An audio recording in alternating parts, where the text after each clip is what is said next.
أعوذ بالله من الشيطان الرجيم بسم الله الرحمن الرحيم.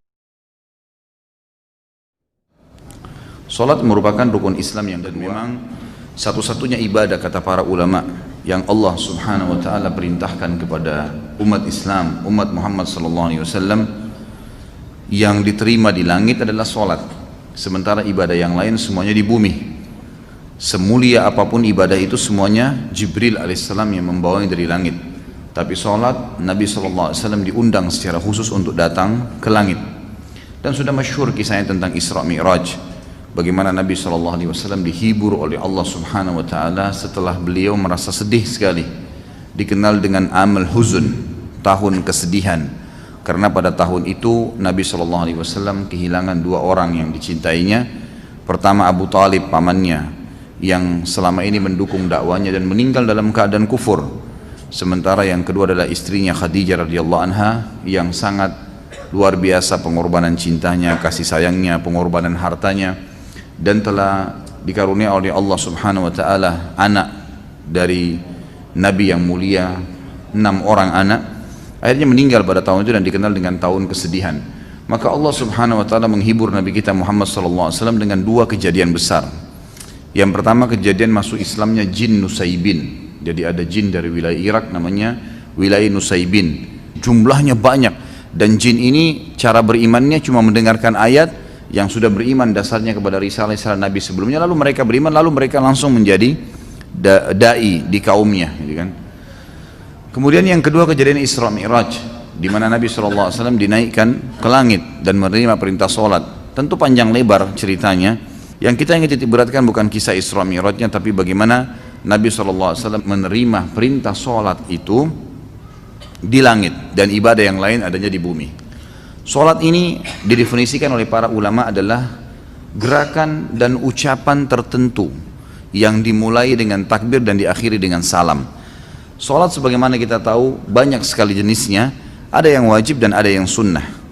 Kalau yang wajib dimulai dari yang paling afdal adalah 5 waktu salat, kemudian diikuti dengan salat Jumat, kemudian datang setelahnya salat-salat yang mendekati wajib atau lebih tepatnya fardu kifayah. Wajib tapi tercukupkan dengan siapapun yang mengerjakan. Misal kalau sudah ada segelintir muslimin yang kerjakan maka hukumnya sudah gugur, tapi kalau tidak ada yang kerjakan maka sifatnya wajib. Seperti sholat istisqa, minta turun hujan, seperti sholat gerhana, sholat khusuf dan kusuf, kemudian seperti sholat jenazah. Ada yang sunnah sangat ditekankan, seperti sholat tahajud, sunnah muakkad namanya, tahajud, sholat duha, sunnah rawatib, sholat-sholat qabliyah dan ba'diyah. Ini semua sunnah-sunnah yang sangat dianjurkan untuk dikerjakan, gitu. Kemudian ada juga sholat yang nafilah. Nafilah artinya tambahan. Seperti masuk dalamnya ada ulama yang merincikan seperti sholat taubat, sholat wudu. Ini sholat tambahan, gitu kan. Itu kurang lebih definisi sholat dan macam-macamnya. Baik. Kita fokus kepada sholat yang ditekankan di sini, yang membuat seseorang itu berbuat dosa besar kalau dia meninggalkan sholat yang wajib. Sholat yang wajib. Dan meninggalkan sholat ini teman-teman ada dua hukum. Ada yang sampai pada tingkat kufur. Ini orang yang ini bangkang, nggak ada perintah sholat, dia bangkang. Maka ini sudah sampai pada tingkat kufur. Dia harus mengulangi syahadatnya. Kalau dia meninggalkan sholat malas-malesan, kapan dia mau dia sholat, kapan dia tidak mau enggak, kapan diawasin dia sholat, maka ini hukumnya dosa besar. Imam Adz-Dzahabi mengatakan meninggalkan sholat diangkat pertama dalil oleh beliau surah Maryam ayat 59 sampai ayat 60. A'udzu billahi minasyaitonir rajim, fa khalafa min ba'dihim khalfun adha'us salata wattaba'us syahawat fasawfa yalqawna gayya illa man taba wa amana wa amila salihan fa ulaika yadkhuluna al-jannata wa la yudhlamuna syai'a. Maka datanglah sesudah mereka, jadi ada orang-orang kalau tidak sholat, maka apa yang terjadi? Akan datang generasi juga yang tidak sholat. Keduanya buruk nih. Pengganti yang jelek akan lahir dari orang-orang yang tidak sholat tadi, karena penggantinya juga generasi mereka nanti akan menyia-nyiakan sholat. Dan akhirnya setiap orang yang menyia-nyiakan sholat akan menuruti hawa nafsunya. maka mereka kelak akan menemui kesesatan dan kesusahan hidup, kecuali orang yang sempat taubat, lalu beriman kepada Allah, lalu beramal saleh, maka mereka lah orang-orang yang nanti kalau meninggal akan masuk ke dalam surga dan mereka tidak dizalimi sedikit pun. Allah Subhanahu wa taala juga berfirman di dalam ayat yang lain, surah Al-Ma'un ayat 4 sampai ayat 5. A'udzu billahi minasyaitonir rajim, fawailun lil musallin alladzina hum an salatihim sahun. Celakalah bagi orang-orang yang salat. Maksudnya adalah orang-orang yang lalai dari salatnya. Kata ulama tafsir adalah orang-orang yang sengaja menunda-nunda salat sampai keluar dari waktunya. Ini masuk dalam ancaman. Atau orang yang sengaja malas mengerjakan salat kecuali kalau dilihat oleh orang atau diawasi, maka masuk dalam ancaman surah Al-Ma'un tadi. Juga orang-orang yang tidak salat kalau meninggal tidak sempat taubat, walaupun itu dia hanya malas-malesan, dipastikan akan masuk ke dalam neraka terlebih dahulu. Dalam surah Al-Muddathir ayat 42 sampai ayat 43, Allah Subhanahu wa taala berfirman, di mana para malaikat penjaga neraka Sakar, ada neraka khusus untuk menyiksa orang-orang yang tidak salat, namanya neraka Sakar. Dikatakan, ma salakakum fi Sakar? Qalu lam naku minal musallin. Para malaikat nanti akan bertanya kepada orang-orang yang masuk ke dalam api neraka tadi, apa yang membuat kalian masuk ke dalam neraka Sakar ini? Maka mereka sendiri menjawab, mengatakan, kami dahulu tidak termasuk orang-orang yang mengerjakan sholat. Nabi kita Muhammad SAW menekankan sekali sholat dan menjadikan tolok ukur kesolehan seseorang dan perbedaan dasar antara keimanan dan kekufuran adalah sholat. Sabda beliau yang beliau sampaikan dalam hadis riwayat Tirmidzi dalam Kitabul Iman, An-Nasa'i juga menyebutkan dalam Kitabus Shalah dan beberapa perawi hadis yang lain. Kata Nabi SAW, al-ahdul ladzi bainana wa bainahumus shalah faman tarakaha faqad kafar. Perjanjian dan perbedaan dasar antara kita dengan orang-orang yang kafir adalah salat, maka barang siapa yang meninggalkannya dia telah kafir. Maksudnya di sini secara membangkang atau jahdan. Di antara salat-salat itu ada juga hadis yang lain berbunyi, bainal abdi wa bainasy syirki tarkus shalah. Hadis ini diriwayatkan oleh Imam Muslim dalam Kitabul Iman. Antara seorang hamba dengan kemusyrikan, dengan dosa-dosa berat yang bisa membuat kekal di api neraka adalah meninggalkan sholat. Artinya orang yang rutin menjaga sholat, dia akan jauh dari kemusyrikan.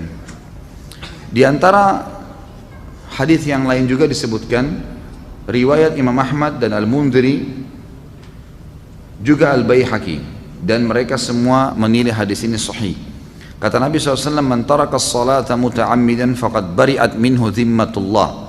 Barang siapa yang meninggalkan sholat secara sengaja, maka sungguh dia telah mencabut jaminan Allah dari dirinya. Atau dalam makna lain, sungguh jaminan Allah agar dia bisa mendapatkan rezeki pada hari itu, selamat pada saat dia meninggal masuk ke dalam surga, tercabut karena tidak sholat lagi. Kemudian di antara sholat 5 waktu itu, sholat yang paling afdal adalah sholat asar. Sebagaimana Allah Subhanahu wa taala menyebutkan dalam Al-Qur'an, a'udzu billahi minasyaitonir rajim, hafidhu 'alas salawati was salatil wusta wa qumu lillahi qanitin. Jagalah selalu salat-salat kalian, terutama yang diwajibkan, terutama ya, lagi ditekankan lagi salat yang pertengahan.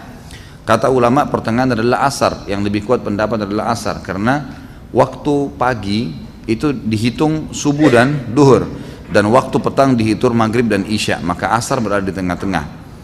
Juga ada hadis Nabi SAW, hadis ini diriwayatkan oleh Imam Bukhari dalam kitab Manaqibus Shalah. Kata Nabi SAW, man fatathu salatul asri habita amalu.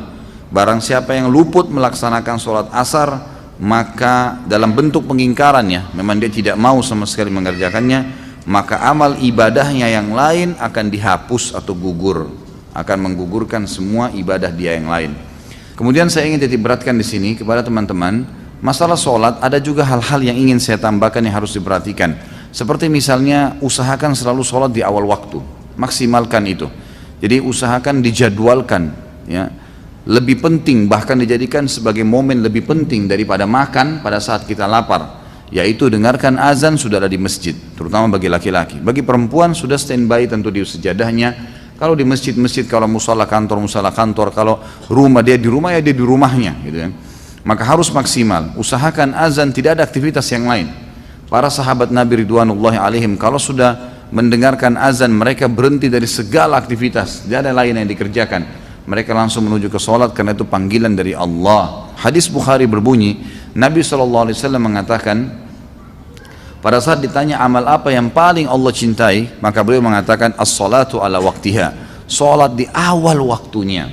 Kemudian hadis yang lain juga, dan saya sarankan teman-teman lakukan walaupun sekali seumur hidup nih. Kata Nabi SAW, siapa yang selama 40 hari tidak ketinggalan takbiratul ihram imam, maka dijamin baginya selamat dari sifat kemunafikan. Insya Allah tidak akan pernah dusta seumur hidup, tidak akan pernah memungkiri janji, dan tidak akan pernah juga dia mengkhianati amanah.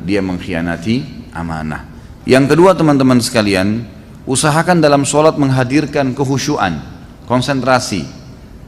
Khusyuk ini wajib, namanya tumaknina, ketenangan dalam sholat. Dimulai dari tenangnya seseorang mengucapkan bacaan, gerakan, melakukan gerakan, jadi Allahu Akbar dengan tenang. Lalu kemudian mulai dari membaca iftitah, dia menikmatin bacaannya, nikmatin kalimatnya, karena per hurufnya, kata ulama, apa yang diucapkan dalam sholat dan pergerakannya ada nilai pahalanya. Jadi pertama usahakan awal waktu, gitu kan. Dan dari 5 waktu sholat ini usahakan 5 waktu sholat semuanya tidak kehilangan, terutama subuh. Subuh itu terutama. Biar tidurnya begadang, bunyiin beker, taruh dekat kuping, gitu kan. Harus saya bangun, gitu kan. Jangan sampai kehilangan. Karena kata Nabi SAW, siapa yang sholat subuh, khusus subuh disebutkan, berjamaah di masjid, dia akan dibawa naungan Allah sampai subuh besok. Nggak akan celaka, nggak akan diganggu orang, dan seterusnya, gitu kan. Nggak akan diganggu oleh syaitan, gitu kan. Akan dilindungi, dalam hadis yang dikatakan akan dilindungi dari segala keburukan termasuk syaitan. Yang kedua tadi saya sudah bilang, bagaimana seseorang itu konsentrasi dan khusyuk, gitu kan. Yang ketiga, melakukan gerakan sholat secara khusus. Kita bahas masalah gerakan sholat sesuai dengan ajaran Nabi SAW. Jadi jangan sampai gerakan sholatnya salah, gitu kan.